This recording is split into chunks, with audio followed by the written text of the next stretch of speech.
How's it going, people? Welcome back to the channel and welcome back to a Forever Arsenal podcast, one that seems to be eagerly anticipated. I saw some of the comments yesterday across a few of the fan cams and the watch along and the starting 11, and people said looking forward to or looking for the Forever Arsenal pod, and here we are. Bright and early the next day, Jordan, Lee, and James just about in the building. I say just about. We'll say just about Jordan today, but it's not about focusing on that. You know, people call me a dictator in this show, but nah. You know, I could strip points off a fellow panel member right now, but instead we're going to talk about what really matters, and that's Arsenal messing about in another competition. And by messing about, it puts us in a precarious position, to say the least, going into that second leg, which is only a matter of 3-4 weeks away. Something we put to the side for the next few weeks, back to FA Cup on the weekend and Premier League action, but we can't put it aside today. It's the main dish today in terms of what we need to talk about, analyze, discuss. So hit that like button, make sure you're subscribed, put a notification bell on, do all of that stuff, people. It's the one and only time I'm going to ask you on this show anyway, because like I said, there's a lot to talk about. James, Lee, Jordan, I mean, I would normally ask how we are, but, you know, I can pretty much tell how we are. Lee. Well, first, I don't think Jordan should get away with it. I'm going to be really honest. You know, I just need to put a bit of perspective into this. You know, this is the guy that wanted a 7 o'clock podcast this morning. Do you just hear Turkish? There's bigger fish to fry on the pod here, right? We've got a bigger focus going on. Our team is imploding, and you're focusing on me. Well, sometimes you have to just look at different things in life and focus on something and take it out on somebody else. Let's focus on Mikel Arteta. Let's focus on the floater. Let's focus on Jesus. That's the focus today, Lee. Yeah. Okay. Selfish, and let's focus on what the people want to hear about. The fact of the matter is, so I put my alarm on for the 7 o'clock. I put in there, where's the link and everything. There's no one about. And then I realised that it's been changed to 8 o'clock. So I am a little bit, you know, it probably sums up the night. It does. And don't worry, I'll do the administration stuff on the side. Thank you. Such a grass. Because such a grass league. I didn't think you were a grass league. Didn't think you was a grass. I'm not a grass. I'm just a man that's very, very depressed about my football club at the moment, and getting up an extra hour to talk about it and it not being there. And then the audacity to do a Turkish is incredible. I hear it. Yeah, I hear it. It is. But you know what? As much as we can start the pod with a little laugh, I wish we could continue it with more of a laugh. But it's not one of those ones, Lee, is it? No, not after yesterday. Can you guys even really be bothered to moan about the same things? I'll be honest with you, boys. Love this podcast. Love to everyone tuning in. That's how I'm feeling. What am I going to say in this pod I haven't said in the last post Brighton, post Fulham, post Everton, post Newcastle the first time that St James's? What are we going to say? The same problems. It's the same thing. Oh no. Well, I'm not James. I'm gonna put my hands up to a couple of things today and apologise. What I see yesterday was something that I've been predicting for a while. A lot of other people were predicting it. You could see it yesterday. The manager moaning about missed opportunities and all that. Down to you. And listen, I'm going to say it. I apologise about sticking up for Havertz. I've stuck up for him. But when you spend that money and you look at what they've got up front, and they were available, those two players up front, they were available because they were at Everton and Sevilla. Sociedad, wasn't it? Sociedad, sorry, yeah. They was available, and we passed them up for the likes of our front three up front yesterday, and one of them he didn't even start. But I see it. If we had them two players, we win so much more than what we would now, and that's down to Mikel. That's down to the ball. That's down to everything. I think Turkey said off air that Isak was the same sort of price as Havertz. But when you're in a cup competition semi-final, not playing bad, not playing well, but in a competition where they've took their chance. They had a chance before that with Joe Linton, which people don't seem to remember when he smashed over the bar, but it was a good chance in the first 5 minutes. You need something. You get a chance from 2 yards out and you don't even hit the target. I'm sorry, boys. I'm sorry, you can't blame the ball. You can't blame anything but the recruitment, the manager, and the player. Kai Havertz is a good footballer, but he's not what we wanted. And what we wanted, guys, was a forward. We've all said it. I think if you put a poll up now, what do Arsenal need? I think you get 100% forward or striker, whatever you want to do. And we spent £75 million in the summer, which, you know, on 2 players that are good squad players. Semi-final of the cup yesterday. They're not on the pitch. Why? Because they're squad players. That's what they are. Where's the game changer? Where's our match winner? And I'm sorry, you're going to go through this all season. Until that is changed, we're going to be here saying what James is saying, going over the same old stuff every single time. Because yesterday highlighted exactly every single flaw that we have and every single reason why Arsenal will win nothing come May with what they've got at the moment. I'm telling you this now. People are saying, give Mikel till May and whatever. Arsenal are not winning nothing this season with that attack. I don't disagree. I mean, I'm not going to say you've set the tone. The tone was set last night by the performance on the pitch.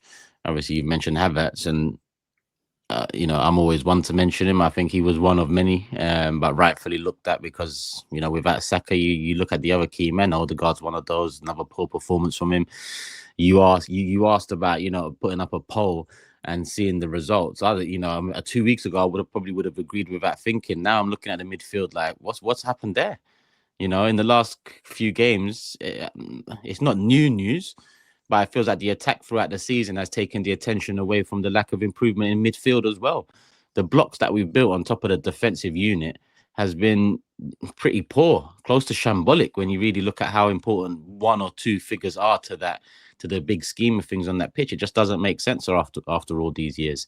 But yeah, you know, don't think the defence gets away with it and all, Turkey. No. Don't think like, you know what I mean, like let's blame it all on the forwards, because that defensive performance from 3 of the players that we'd all say were definite starters was not acceptable as a defensive unit as well. I'm giving Miles Skelly a break from that, but the other 3.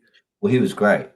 To be fair, Lewis Skelly, he was the only one that played at, probably the only player on the pitch that played at a level that was acceptable enough. And then I give 2 other players credit, Declan Rice being one of them for trying. But yeah, I think the reason I'm reluctant to get onto Gabriel and Saliba is because we put so much on them, because we're not good enough going forward. We, you know, more and more numbers are committed, and those 2 are just at the back trying to clean up. They could have done better on the second goal, no question. Partey, Rice, and Gabriel. I mean, Isak just gets the shot away too easily. Actually, sort of sympathise on the first, and the first goal can happen. But ultimately, we're not really talking about them too much. If every one of those players on that pitch could, you know, hit a barn door, they're missing incredible chances. But if we're not, you know, one week we're missing incredible chances, the other week we're not even creating good enough chances. The point is we are not good enough at putting that ball in the back of the net, and that's the fundamental part of football. That's the aim of the game, and we're not good at the main thing you're meant to do, to point score. Anyway, sorry, I just wanted to jump in on that. No, sorry, you can tell like it's not really something we want to be talking about. You know, at the same time, when you start letting loose, it's hard to stop as well, because when you care, that's what it's like. When you care, and you've been saying it over and over again, because I've been someone that's been looking at the way the club is run off the pitch, and this ain't the first rodeo. So it's years long that I feel like I've been like a broken record. That's what some people call me. But if I'm like a broken record, it's because what I'm talking about is like a broken record, and I happen to be talking about Arsenal Football Club. So instead of focusing on me being a broken record, why is our club like a broken record? I'll ask yourselves that, because I keep on saying, whether you're Arteta in or Arteta out, the pressure should always be on these owners to move, to progress, to develop. We've heard our manager say everything he needs to say previous to this year, but we get carried away. And you get carried away, and that's when you can be taken for idiots. And we've seen that, you give these owners the chance to take you for idiots, they're gonna take you for real good old idiots, and they're doing it again. Jordan. Bro, my feeling is just one of, I just feel sad because it's a shame, because I just don't think we were far away from being a top team. I just genuinely don't feel we were far away. I think I'm sad because there was so much good work that has been done by Mikel Arteta, by Edu, by Vinay, by the board, to put us in a position where we were just so close. We were really, really close to being the team. And to undo, it feels like that hard work has been undone, because I always reference that where we've come from. We were in like, everyone's laughing at Man United now, and rightfully so. We could argue that maybe we wasn't as bad as they are now, but we were bad, man. We were bad, but we did the work to get ourselves back to a position where we could be competitive again. We did the work. We went through a couple of years where it was horrible, man. Horrible football, embarrassing results. We had to have some really bang average players, and we've built and gone through it and got to a point where we were so close to like being the team. And I don't subscribe to this idea that Liverpool being top and running away with the title is embarrassing for Arsenal, because Liverpool are a top team that have won a Prem and had a ready-made team. People forget Liverpool were top of the league until the last month of the season last year. Liverpool haven't come from nowhere. I know the whole people will say, but Slot's his first year. I think the team is still a Premier League winning team. So I don't subscribe to that. It's not like it's West Ham who are top, or it's bloody Crystal Palace who are top. That would be embarrassing. Liverpool are a top team. Or Nottingham But Forest. what isn't, I still think we'll finish above them, but we'll see. But point taken. But what I do think is embarrassing is our cup records. Our cup record under Mikel Arteta is so bad. It's so bad. It's not acceptable. It's not acceptable, man. It's just not acceptable. And when you look at the draw that was made for the semi-final, I think we got the team we wanted. We didn't want Liverpool. I don't think you won a two-legged game with Spurs, just because it would have just been stress. I think we're better than Spurs, but I just don't think you want to go down that route. And the thought of losing to Spurs is really painful. So although Newcastle, I think, are a really good team, you kind of got the draw that you wanted, I in my opinion anyway. No, I agree with that. Yeah. And we've ballsed it up. We've ballsed it up. We couldn't even get a draw. I personally think a draw wouldn't have been enough to go to St. James's Park. A draw would have been a bad result. Yeah. Sorry? A draw would have been a bad result. Yeah. I agree. So even if we'd have got 2-2, the narrative would have been, oh, they came back from 2-0 down. Let's see what we can do. But a 2-2 a draw would have been a bad result. We couldn't even get that. And in a competition that I think me and James, probably of the four of us, have said that we really want to win this competition, to get to a semi-final against Newcastle and play like that in the first leg, I'm just sad. I'm just sad because this is the worst thing for me. We're becoming Spurs. We're becoming predictable in terms of you kind of know where the Arsenal story ends. There's a little bit of hype. There's a bit of excitement along the way, but you kind of know where it's going to end. Now, we've got a few FA Cups in the last decade to kind of put us above Spurs in that sense. But I say we're becoming Spurs because you know where it ends. you kind of know where it's going to end. And I'm just sad. We'll chat about the performance in a minute, but I just think generally, I just feel sad that we've done so much work to get ourselves in a position to be a serious team again. And I kind of know where the story ends. I kind of know where it ends. And I just watching that game thinking to myself, really, guys? Anyway, let me let someone else. You said that we've done we've done all this work. I completely agree with everything you said about why I kind of feel sad because of the hope that was there, because of the work that was done. I think what's so frustrating for Arsenal fans is that the things we needed to improve were so obvious. Like the gaps in this team were so glaring. And the guy, and Mikel Arteta, who has done so much of that good work and actually proved us wrong in so many other things, he might have got some of these other technical things right, these other things that we as football fans simply can't see. But sometimes football as well is also very simple. We need goals, add an attacker. We need a difference maker, sign that player. Like sometimes it is that. We need more creativity, sign a 10. And he seems to have always been so reluctant to address the much more obvious holes in the squad and errors in the team. And it makes it all the more frustrating because we went into this season. All of us, I don't know how many of us predicted us to win the title, but basically we were just like, well, we haven't really done what we knew we had to do. So sitting second's about right. The only difference is that we thought it'd be Man City above us, not Liverpool. And I think that's where there's so much pent-up frustration. Every game that ends in a manner like this one against Newcastle, where we huffed and puffed, we actually probably could have scored a few goals. And I was saying, I think when I recorded my reaction to it, I was saying on another day, we might win that game 2-0 rather than lose it 2-0. But actually, it's not on another day because we don't have the quality. They're forgetting Newcastle. There are mid-table teams with more attacking quality, far more. Deadly serious. They really are. We were starting games up. Actually, let me not. I was about to go in on players who aren't even there anymore. I thought that last night. I was thinking to myself, sorry to cut you there. I was thinking to myself, if you rank our attack in terms of the league's attackers, there's probably about 5 or 6 clubs that have got a better bunch of attackers. Chris Wood's in better form than any of our strikers, and Hudson-Odoi starts for us.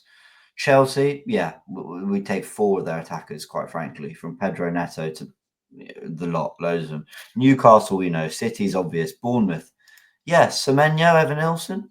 They've probably got more about them than Havertz and Martinelli right now, for sure. Villa, no question. Watkins, Duran, Fulham. Who have they got? Smith Rowe, Muniz, Raul Jimenez. I wouldn't even go on. Brighton definitely do. I wouldn't even go on form though. I think in terms of just like who's got genuinely better attackers. I agree. There's 4 or 5 clubs that have got better attackers. Like form can come and go, right? There's teams that are on form. If you're going by on form, we're bottom 5 in terms of our attackers. Eze, Cunha. I've just looked at others. You know what I mean? I mean, basically Ipswich, Leicester, and Southampton. Even then, you could pick out Delap. And Tyler Dibblin.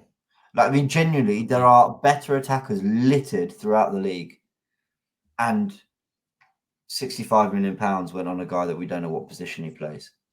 But is it the attackers that we've got? And I think it is partially the attackers that we've got, but it's also partially the attack in terms of what Mikel Arteta has created. Because even if our attackers aren't amazing, I mean, Paul Lee's been saying for about 4 or 5 pods now, he's bored watching Arsenal.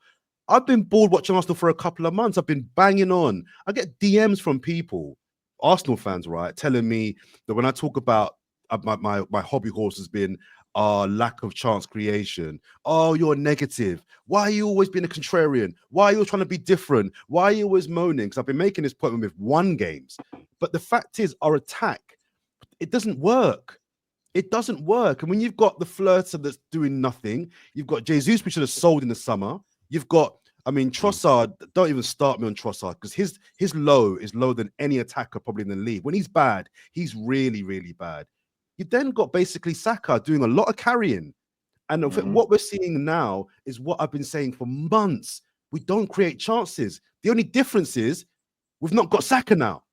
That's the only difference. Saka's been bailing us out for months and months and months. Our attack doesn't work. And even the games that we've won, I've been saying our attack we don't look good in terms of our attack.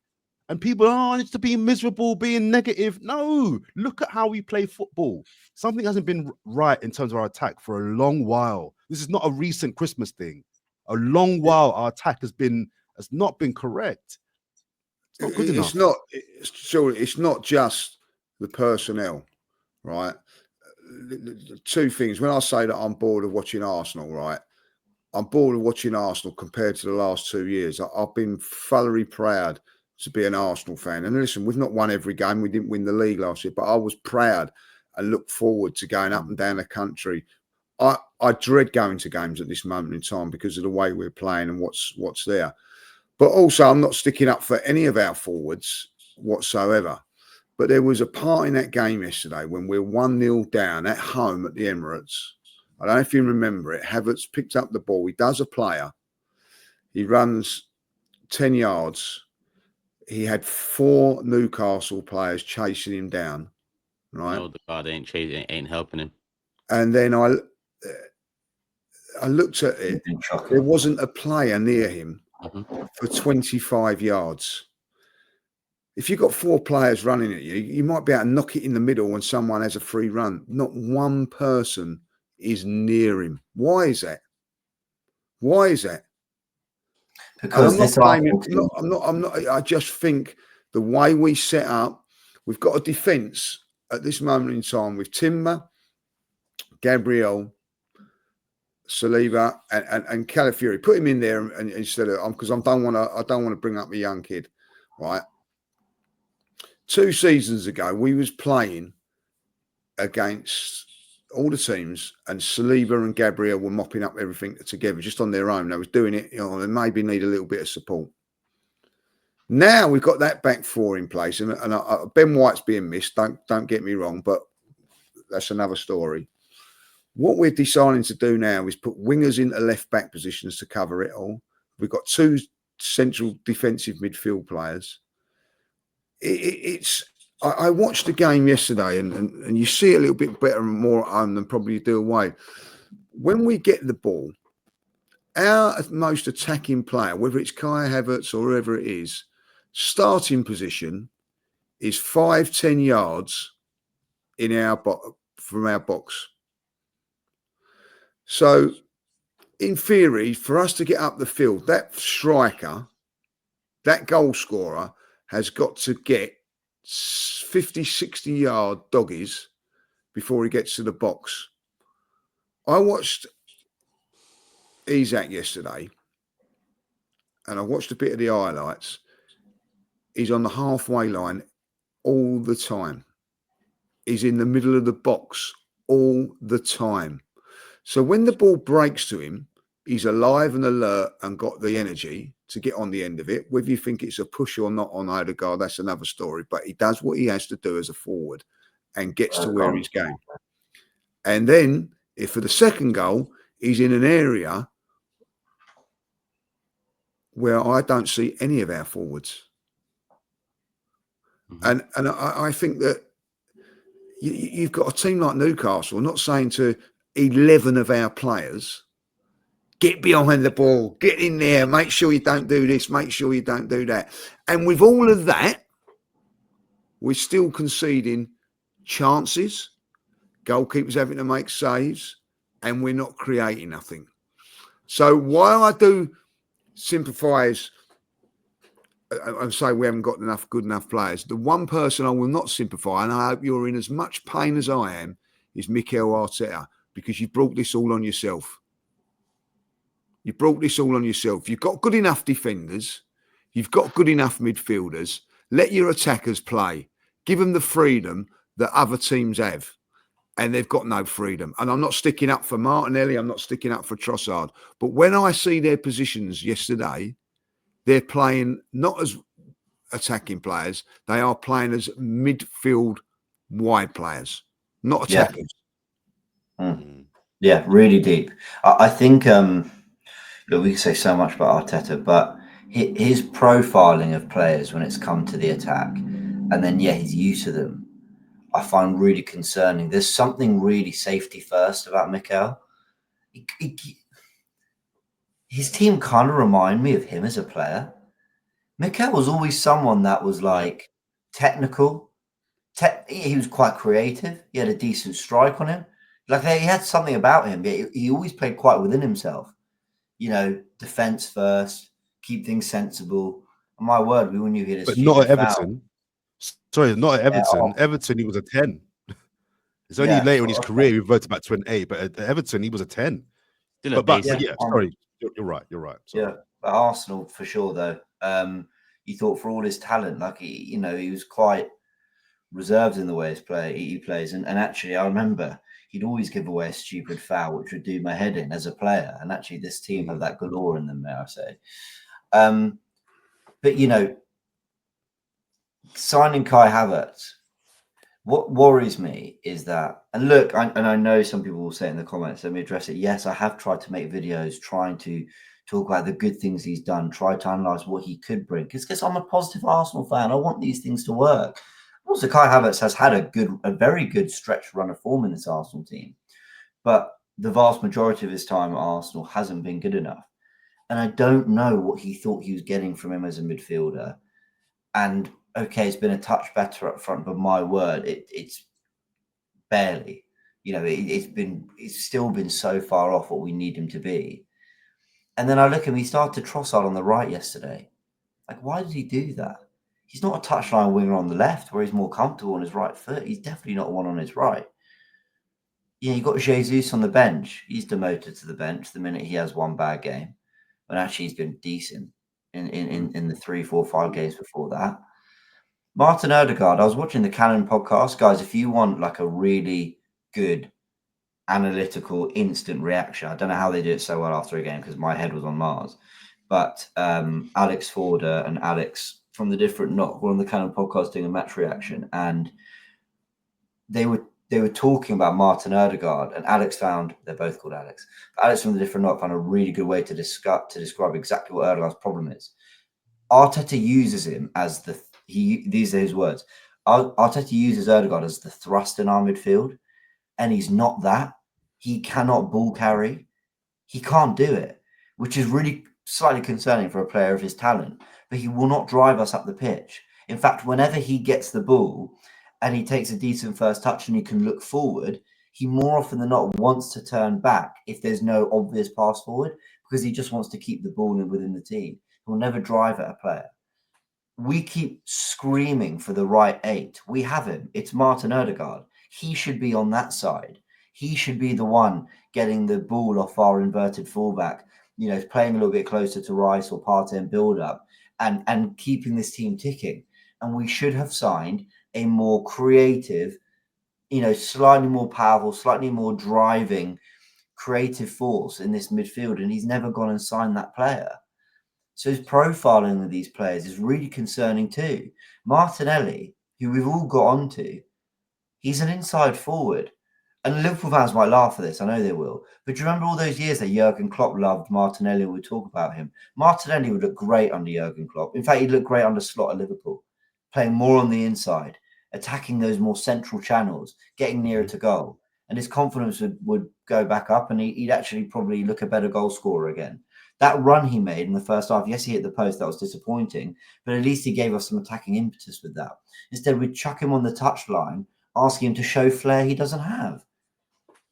His profiling these players is really, really poor. So it's not only that he's barely invested in them, it's the ones he's got too. He doesn't use them well enough. James, you make a great point there. There's no way Arteta's getting away with it yesterday, not just with the forward. No. His decision-making yesterday proves to me that a lot of people are saying to him he's not going to win you nothing, and I cannot argue with that now. We was having a great discussion at half-time. It's not about whether he's clueless, whether he's not, because what Jordan said earlier on, he's done a fantastic job to get us where we have. I think you have to say it's been brilliant. But is he the guy to get you over the line? Is he the guy that's going to get you to cup finals? Is he the guy that's going to get you to win the title? At this moment in time, there's question marks on it because of the last 2 years. But you can turn around and go, well, we've been up against the prime Man City. I understand that.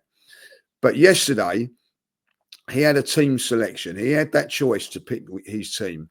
To put Trossard out on the right over Martinelli or Jesus, right? And then halfway through the game, finish with Havertz playing wide right, is a criminal offence. It's a decision that turns around and says, I'm now worried that you are not the man. Because what made you decide to put Trossard out there, who has been shocking anyway? You're right in what you're saying there. Jesus has had one bad game against Brighton. I can name 6 players who had bad games against Brighton, but still playing yesterday. Mm-hmm. Right? So why have you done that? Another thing. Thomas Partey yesterday has gone from the best midfield performance that I've seen for a very, very long while to playing left, to the next game playing right back, being put back into midfield again, and probably having one of the worst performances I've seen from a midfield player. There's the decision making is now worrying. It is worrying. You know, you cannot justify that decision for Trossard yesterday. By the way, Trossard is awful at the moment, and I say it now. It's not me saying this. I'll name it. It was Russ that said this yesterday on the train on the way home. Go back to when Trossard played against Aston Villa and stropped off. How many good games has he had since then? Yeah, he's had good moments. Games. He ain't been nowhere near it, Turkish. Yeah, you're right. To have that arrogance, yeah, to do what he done, he's backed it up with nothing. Mm-hmm. You know, realistically, where's the ruthless Mikel Arteta, where he has been with other players? He should be gone now. You know what I mean? Like, when I look at what he's done to other players after what, you know, to show that petulance to your manager, to the man that's this disciplinary and all that, and then continue to play performances like that, it's terrible. And listen, people will turn around. I never liked it when he done it. I go back to the things I said. You know, I didn't like it, but I understand it when and if you got to, you know, back it up, sort of thing. He's never backed it up, and the decisions now. Listen, I'm gonna say something now. I've seen the quotes about the ball and all that. He was asked about the ball. He hasn't really gone, oh, it's the ball that's cost us and all that. Like, it's been made out to be that, like, you know. But you know that are you naive to know that that's going to be what's going to come about? Yeah. When they say about the balls, you go, what's that got to do with it? That's the end of it. You cut it. Yeah, exactly. You cut it. You go, oh, that's got nothing to do with it. But he goes, you can be politely. You can say. What was the question? What was the question, guys?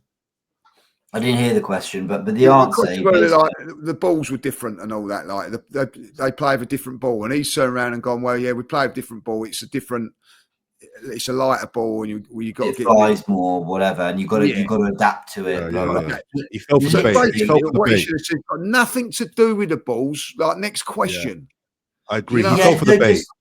You can be polite, you know. Don't be rude to. Of course, you can. You know, you could just go, look. We play with the same ball Newcastle do. It had no impact on the result. If you're asking, yeah, it's slightly different, but we don't care. You know, that's all you have to say. At least we'd have gone, well done, Mikel. You know, thank you for the lack of, you know, it's. By the way, as you were talking there, Lee, man, and we were chatting about profiling of players.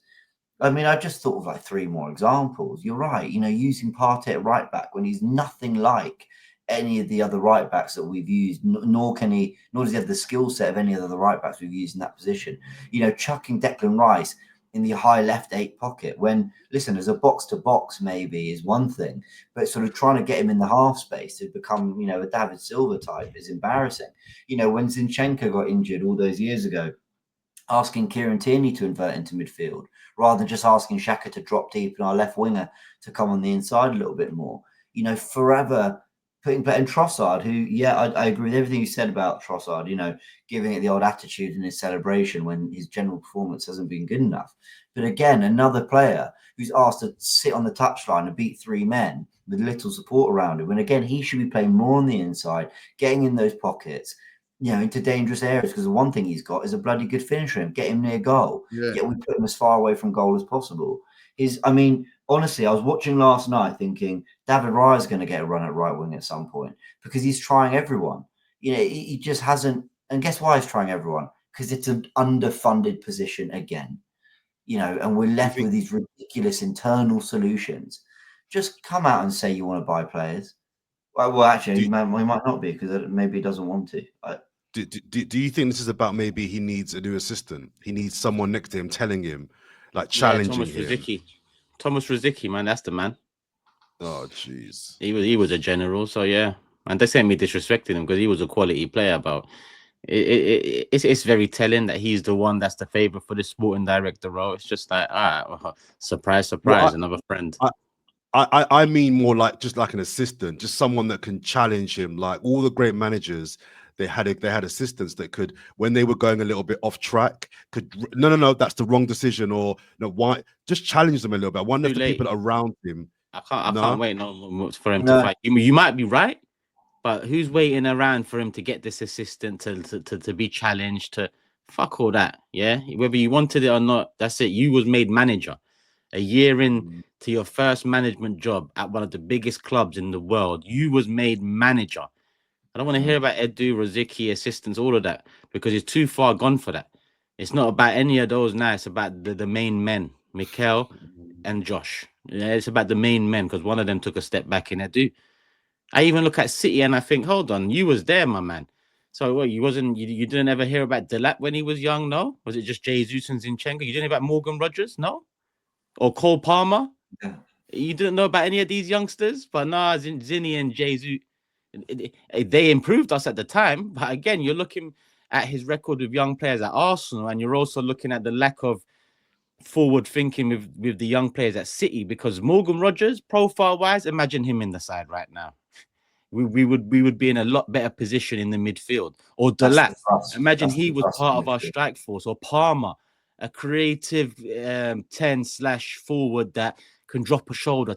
Imagine we had one of those 3 profiles from your old club at this club now, which would have been cheap. I think Rogers was 8 million, Palmer went for 40 something, and Delap went for 20 or 25. And this is just a few of. I'm just trying. It's just new information. New information just feeds through. And I look around and think, hold on, Tielemans 2 years ago was a free. We spent 65 on Havertz. You mentioned Kudus a lot. We can go to a free transfer in Tielemans that would have been better for us long term when we look back in terms of the 8th position than what we've done so far. Can I keep on like? Why don't one of these journalists just sit down and say, yo, like, you know, what is the situation? They're all just part of the big game. You bought Havertz. You said he's a midfielder, right? You moved him to forward. You bought Marino, right? So why is our best midfield still Rice, Partey, Ødegaard? Yeah. Someone ask him that. I don't think that's a bad midfield, Turkish. I'm sorry. I still think. I'm not saying it's badly. I'm just saying that whilst we neglected the attack, I expected you to sort the rest out. Yeah, you know what I mean? Yeah. I've got no issues with our midfield. Midfield should at least be perfect. Yeah, have the options. We don't have we don't have a guy that can pick up the ball like a Rodgers or a Tielemans. Those two, I'm going those two because they were cheap, they were available. Because if I go a bit bolder and say a De Jong or something, God forbid you say a big name at Arsenal, because that's not classy and that's not traditional and that's not the Arsenal way, is it? No, it's not the KROENKE way. But there's profiles there over the last couple of years that would have improved this midfield. No, do you know how stiff this midfield is? Our stopgaps from 2 years ago are internal solutions now. Do you know my big worry, boys, about our midfield, right? Is if I'm Declan Rice, I'm thinking, what have I done here?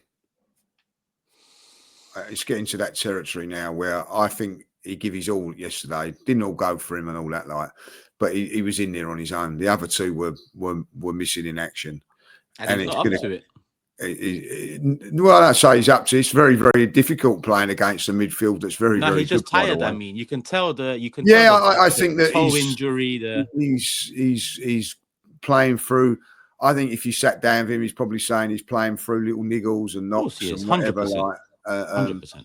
But I watched him yesterday, and I thought his effort was courageous. I felt that he tried things, he tried to do things, but he needs help in there. He needs something, and I it's not very often. Do you know what's the biggest? Forget about Mikel and all that, like, because I'm done with him now. Like, I'm not saying I want him sacked, but I don't care. Someone said to, I think it might have been you, Turkish Russ. Someone said, "Do never." I think it was you, if I'll be honest. Do never ever get associated with the players or the manager, and that's what I'm with Mikel now. I don't give it. All he is to me is you win me football matches. That's what he is to me. But those players yesterday, I haven't walked out of a ground and thought to myself for a very, very long while, those players are not good enough. Don't matter if they're good enough or not, but an opposition team's players wanted it more than us and worked harder than us. And I see a lot of fans walk out the ground yesterday 10, 15 minutes before the game. And I don't blame any one of those fans for doing that, because I looked at our players yesterday and I looked at Newcastle's players, and they wanted it more than my players. Players in black and white stripes wanted it more than players in red and white stripes. Red and white, sorry. And that hurts. That's inexcusable. I see us get outrun, outfought. And people are turning around and I get it. Oh, yeah, but Ødegaard's not quite right yet because he's not been well, same as Havertz and all that. Like, I don't want excuses for being. If once you put yourself on that pitch, you're fit, and if you're being outworked by players that are as good as you, I'll tell you that now. There's that midfield of Newcastle, by the way, was without their best midfield player, right, and defender. It's still a very, very good midfield. They've got very good players in all over the department. But I look at someone like what's the big player at the back? Burn. He ain't nowhere near in the class of. He'd never get into Arsenal's team.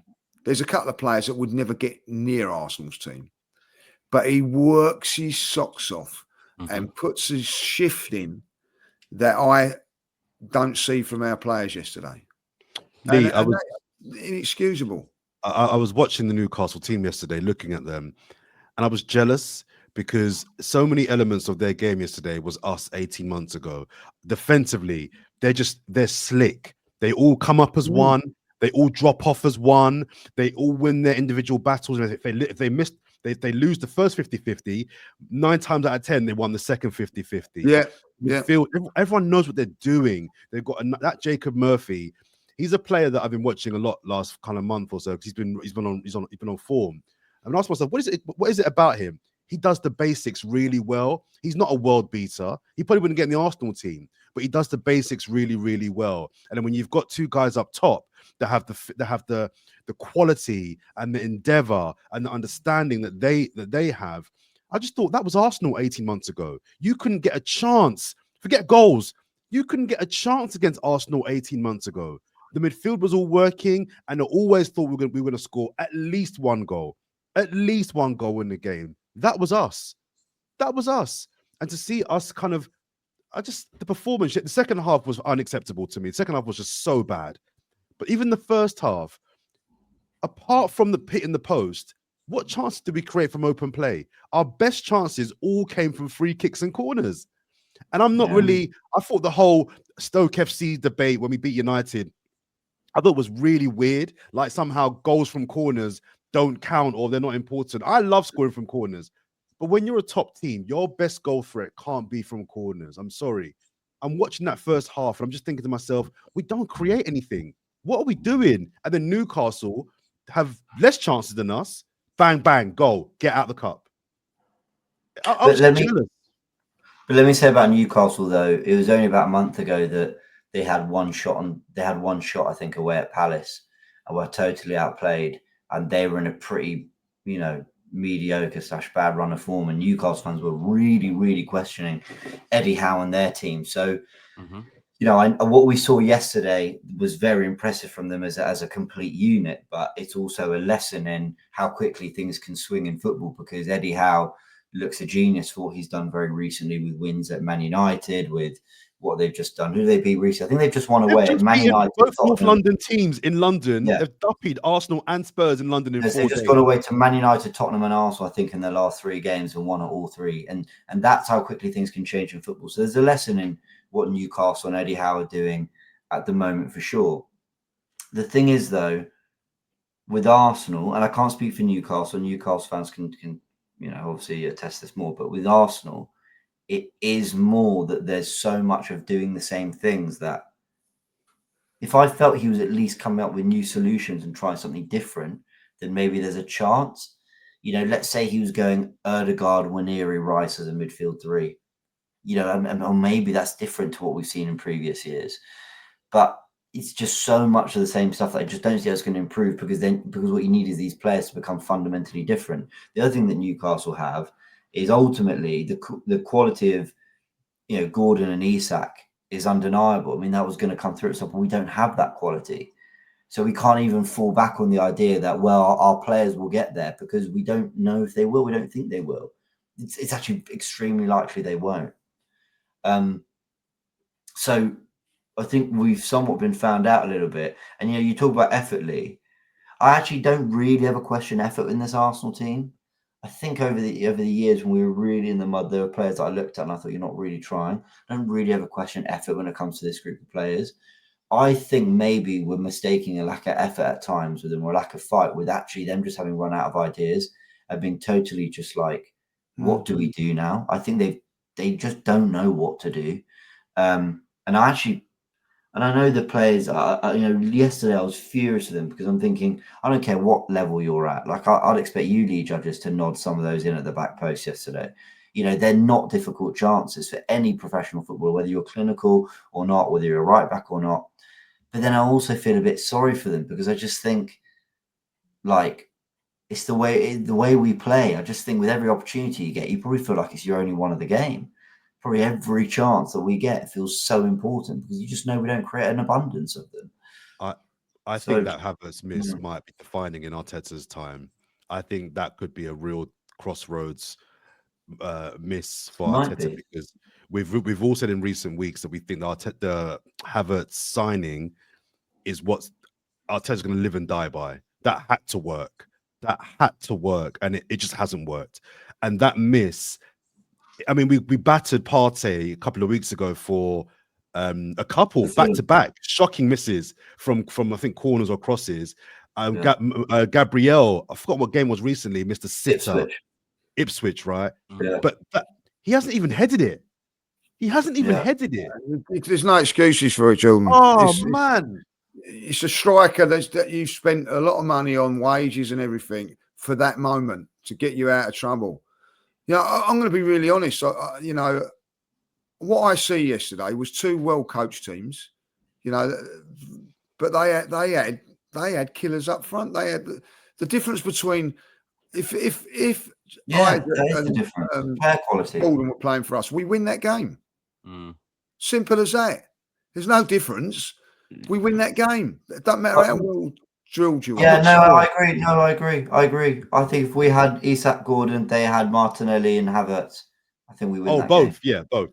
So I think okay. Even if you duplicated Isak and Gordon and gave them to us, I think we score a couple more goals. I said I was feeling sorry for the players. Actually, there's one I'm not as much. I don't know why. That's why I'm more annoyed at him. But Martin Ødegaard recently, I don't know what's wrong with him, and we have no problem digging out Martinelli or Kai Havertz or whatever. But I think we need to talk about him for a second. And I'm not trying to be like toxic and like really tear into a player who largely has actually been one of Arteta's most successful signings, pound for pound for sure. But there's something particularly frustrating about watching a player, and I almost mean it as a compliment, watching a player that's got that much talent, and having so little impact in a game like that where we really need him. And I don't know, is it that when we're struggling, he gives it this to the crowd? Does that play a part? I don't know. Like, but I'm watching him, and I'm finding him so frustrating at the moment. I love the guy, and of course, James, there was one moment in that game when someone put him through in second Partey half, did, and he left the ball behind him, and he's just got to control it, and he's in, and he miscontrols it. And listen, I think a lot of it, listen, I'm a big Martin Ødegaard fan, and I think he's just lost lack of form. Yeah, he's actually been a really good captain for us, I think, to be fair. And I think maybe because of the injury, it's at the beginning of the season, it's taking its toll. And that's why when I hear people turning around and saying, oh, well, Saka will be back in a couple of weeks, a couple of months and all that. Saka's going to go for exactly, if he doesn't, unbelievably But listen, Martin Ødegaard, when he come back into the team, was sensational for the first couple of weeks. But that's all about playing. Once you get playing week in, week out, this is where injuries take their toll. And that's why I'm going to give him a pass on everything at this moment, because of that. But there is a couple of occasions in the last few games that if his control was better, he's in. And he's just lack of form. And at this moment in time, if you take him out the side, there's no one else to put in there. But I think that's kindly. Smith Rowe's thinking, because he must be thinking, if I'd have stayed at Arsenal now, I'd be playing week in, week out. I don't know. So, Lee, I agree with everything you said there. Only I would say that with Ødegaard, and this is why I'm frustrated, I don't think it's just lack of form and a bad first touch. I don't think he wants to take his first touch towards danger. I don't think he wants to take his first touch towards where the crowded area is. I don't think he wants to trust in his skill and his incredible talent. He's one of the most talented players in the squad, top 2 or 3. I don't think he wants to take it into the penalty area where there's 2-3 players around him to see if he can shimmy and get a shot away. And I know I was saying earlier in the podcast that that's not the kind of player he is. Okay, but that's what you're being asked to do with the talent you've got. We need to see you at least kind of try that. Do you know what I mean? Like, does Ødegaard feel to you like a player who, listen, he might whip a brilliant ball to the back post, he might thread a lovely ball through the lines to Saka, and I think we should be profiling him in a way that allows him to do that. And I think he's so suited to the left 8 for that. But there are moments in that game where it's like, you know what, there are 5-5 now in Newcastle with 10 minutes to go. Are you going to take 2-3 players out of the game through sheer talent and ball control and flair? And try and make some space and find a shot and shimmy and make something happen. And I know that as the more we watch him, we know he's not that kind of player. But at least when you're the only player who's close to that in the team, try that. And he hasn't. So that's why I've been particularly frustrated with Ødegaard. But again, I don't fully blame. I think I know we've got to move on. I think the one positive was just we should end on a positive. Lewis Skelly, we've got a player, guys. We've got a player. Yeah, he's sensational. We got a player there, so just going to. Did you know that he's never played this position until now? Yeah. Can we just talk about that for 1 second? This is an 18-year-old kid that's played midfield all of his youth career, and now he's been asked to play a different role. I will say compliments to him for doing it, but I think that's a worry as well. Especially when you bought 4 or 5 of these players and now you're trying to convert. It's a worry from that perspective, but wow, is he good? Like, what a player. Brilliant. That should be our back 4 now. That should be our back 4 now. I'd play him in midfield. Yeah, but he's not probably strong enough to play in midfield at this moment in time. I don't know. But listen, I'll tell you what, like, if you say that, Jordan, right, it's a kick in the teeth, isn't it? Come on. You know what I mean? Like, you've spent 40 million on Calafiori. Where's he going to play? And I'm also going to say this now. The quicker Ben White comes back into this team, the better. Missing a minute. Look at that. We're asking for another centre-back, defender to come back because that's all we got. I'll tell you what, and I'll be honest with Ben White. I'm not criticising Timber. Timber, by the way, is playing far too many games for a player that's come back from an ACL injury. Far too many games, and it's starting to show now. And that's because, you know, unfortunately, Ben White's out. We're carrying Tomiyasu, and we haven't got another right back in the squad. Sorry, very super quickly. I know we're moving on super quickly, though. 2 more bits of just constructive criticism from Arsenal. Take your throw-ins quicker, because then the opposition have less time to settle. I've never known a team to take so long throw-ins in my life. I was tearing my hair out yesterday watching it. And when we do actually play through the press of a team that have, you know, tried to step onto us, run towards goal, because when you run backwards and pass it backwards, they get back into shape and the threat is gone.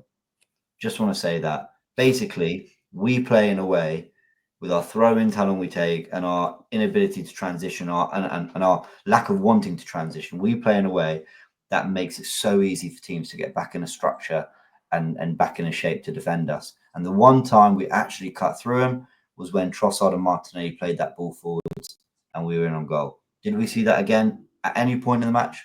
Nope. Far too stale. As a lot of us could see it coming, but here we are now. No point ignoring it, people. Leave your comments. I know I probably haven't spoken much in the first 56 minutes. That's because I'd be just going over the same shit again and again. But we've got another cup tie coming up. Arteta, you know, was quick to remind us about that. It's time to move on. Another cup. Yeah, mate. Yeah. You're pissing everyone off. Start getting it fucking right. The arrogance and entitlement he talks with sometimes. Why does he deserve 15 million a year? Someone tell me why he deserves 15 million a year. Was he much sought after when we gave him that contract? Who was after him? And whoever was after him, would they have made him the second highest paid manager in the world? Why did we do that? Why? We didn't need to pay him 15 M's. We pay 15 M to shut your mouth and take the hits. You're the shield now. You just tell them what you need to tell them. Yeah? Protect us while we get painted on the side of the stadium alongside your throwing coach. Fucking idiot. Painting shit on the side of the stadium. 5 goals in 2 games for Jesus. He's painted on the side of the stadium.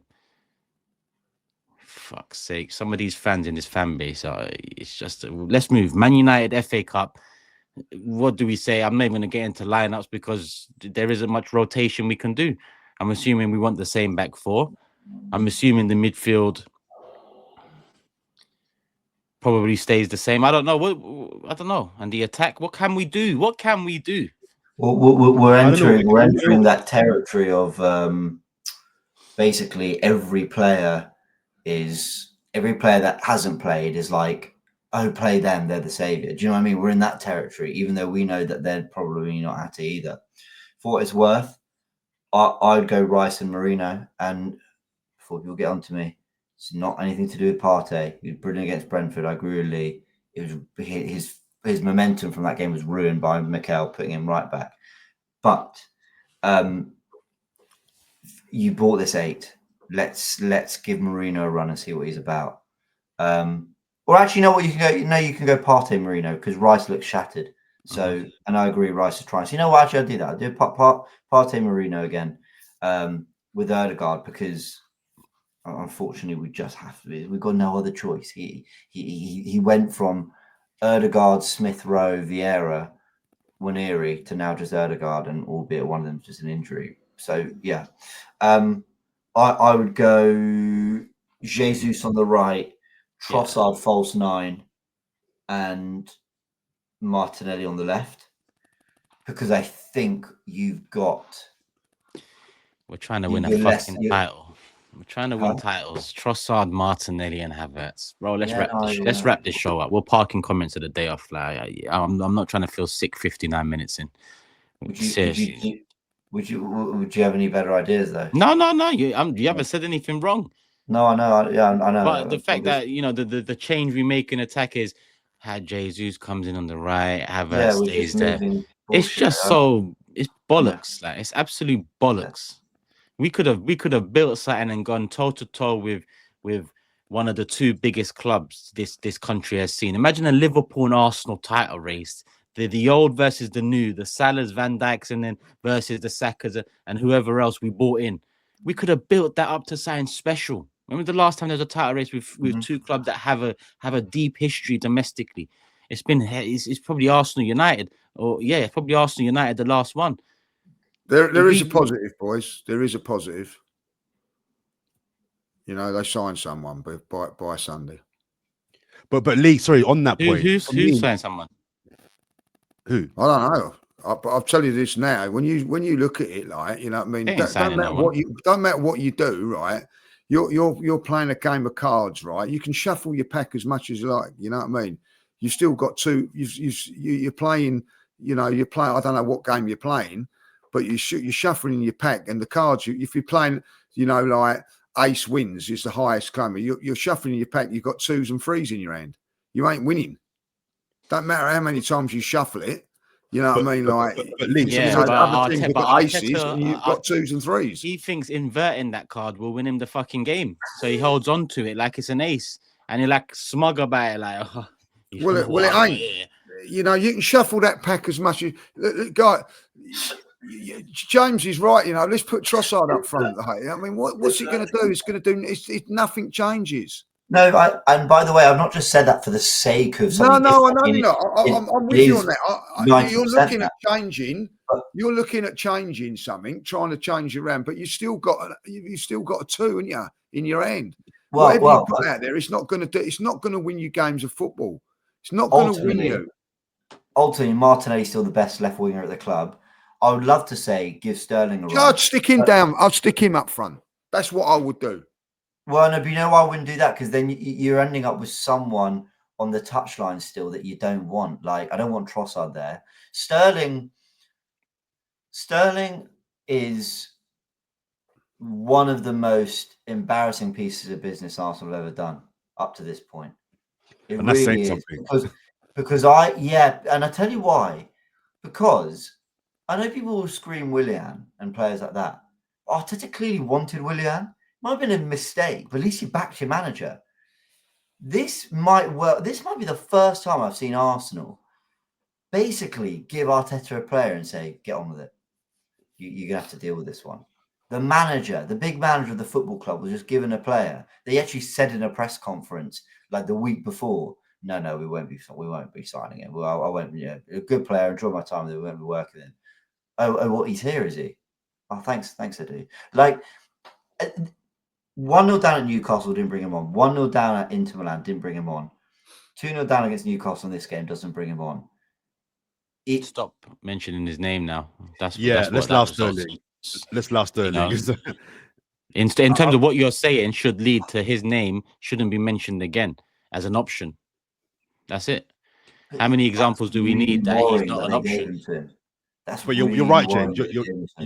What you're saying is correct, James. But yes, I just think Sterling, we just can't chat about him anymore because there's just no point. Like I don't blame him necessarily. He was offered the chance to go to Arsenal because, but absolutely, I don't blame him. I'd like to have seen him more. What's worrying for me, just very quick, I know we've got to wrap very quickly, is that we've got a really tough run of games at home that started away at Brighton, right? We've signed nobody yet. But if we do sign someone, and I've said all along, we're not going to buy anybody. If we do sign somebody, it might be too late. You've then missed the Newcastle game. You've missed the Man United game. That player probably missed the Villa game. Probably missed the Spurs game. You need that guy now. Brother, it was too late. 1st of September, brother. I agree. I'm saying if they were going to do business, they would have looked at the schedule in January and thought, we've got a patch January. We need a guy to come in on January the 1st. On top of that, Jordan, your best player is injured on the 21st of December, right? Yeah. And he's on an operating table, right? And if that isn't enough incentive, when you've got these 5 games at home, would tell us the story. And then let's be honest, we're out of the cup now. We're out of this cup. We probably go out of the cup on Sunday, and lose to Spurs on the Wednesday, and everything's done. You just got the Champions League, and I'll tell you what, there's better teams coming to the Emirates in the Champions League than Newcastle United. So you can forget about that. So at the end of the day, they should have done. You can criticise Spurs and every day of the week, and the board. And look what they're going on about their board and don't do this, don't do that. Right? They had their goalkeeper injured 2 months ago. What have they gone and done? Whether you think it's right, they've gone and got a goalkeeper straight away, right? And they're criticised left, right, and centre their ball. We have got no forwards, and we're still here. Still here with our star player out. Someone said to me the other day, and I'll say it again, you know what I mean? Stop moaning like we've just beaten Crystal Palace 5-1. Our season was done at Crystal Palace because we lost our player that can turn something out of nothing. The one genuine player that can be what we all want him to be. He's gone. And he's not going to come back and be straight away back after 2 months. Who are you kidding? And going to walk straight back in the side and all that. It's going to take months and months before he's back to his best. It's done. If you don't go and buy no one in the next week or so, forget about it. Get yourself on Ticket Exchange. Get your tickets sold. Because you're not going to win anything today this season, because it's there for everybody to see. XG and whatever, your eyes tell you that we are not going to win football games with that attack. It's there. The manager must see it as well, because if he doesn't, he is in line to be sacked because of it. I'm sorry. You know what I mean? People are going to get their one way. Don't say you're sorry. Fuck them people. Fuck them people. I'm fucking tired of hearing these people. Fuck them. Fuck them. Stop moaning. Fuck them. Seriously, I'm tired of them. Reading the same book over and over again, knowing how it ends, and halfway through the book, they turn to you and say, it's exciting. I fucking read it 20 times in a row. Don't tell me it's fucking exciting, you mugs. People turn around to you, Turkish, right, and go, well, what are you moaning about? We've beaten Ipswich 1-0. Lee, you're making me angry. Everything about Ipswich was there yesterday as well. The difference between the two teams is that they got someone that can kill you. So it's going to happen, and it's going to happen and happen. Just because you don't win games of football, because you win games of football, sometimes can hide a million things. We haven't been good enough. Also, do you know, Robbie, I love Robbie, don't get me wrong and everything like that. Keeps coming up with a narrative. We haven't lost at home this season. We haven't been playing well enough at home. This was always going to happen. Right? And I can tell you this now, if this carries on, we ain't just going to lose one game at home. By the end of the season, we'll have lost 4 or 5. Easy. But listen, the prediction table's on the screen. No change there, people. 4-0 Arsenal. Man United predictions, James. Is there a replay? No. Can they do replay? Basically, after 90, I think it'll be 1-1. I don't know if that leads to a replay or extra time or whatever After 90. it leads to. 1-1. All right, cool. 1-1 after 90. Jordan, who's yet to have his point deducted.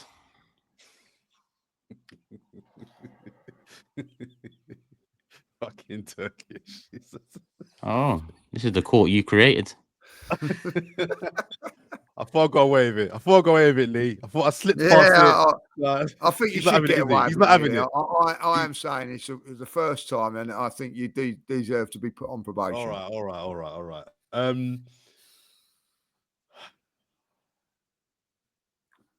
going to go 1-1 as well after 90 minutes. But let me tell you, I dare Arsenal to lose this game. I dare them. I dare Arsenal to lose this game on the weekend. Yeah, if Arsenal lose this game on the weekend, I'm gonna I'm Arteta in. I am right. And we can discuss later on if they lose this game on the weekend, we're gonna have a really good pod next week. Facts. So I'm gonna go 1-1 after 90 minutes as well. I know it's scrapping comments of the day. Can I just give a quick shout out though to fan of the show, Big Jack from Hornsby House School in Balham. Big up, Big Jack. Big fan of the podcast. I promise I'll give him a shout out. So here's the shout. But 1-1. I honestly think Man United will beat us. Right, I do, but I can't go against Arsenal, so I'm going to go 2-1. But I don't think Arsenal winning this game. So what's that? 2-1-1s and a 2-1. 2-1 Arsenal, but 2-2. Again, we'll see what happens, people. That's our predictions. Download the AFTV app if you want to make your own predictions. A lot more to do on the app as well. And to be honest, at this time, we usually go into the comments of the day and through a mix of time. And I'll be honest with you, after that 2-0 loss, I've got one. We could go through it, but you lot. No, let's move on. I've seen the schedule. I just realised where I need to leave. So yeah, it's. And if you care about a comment of the day after losing 2-0 in the first leg of the semi-final, I'll give your head a wobble. I'll be honest. It's not one. Love for the love. We're at peace.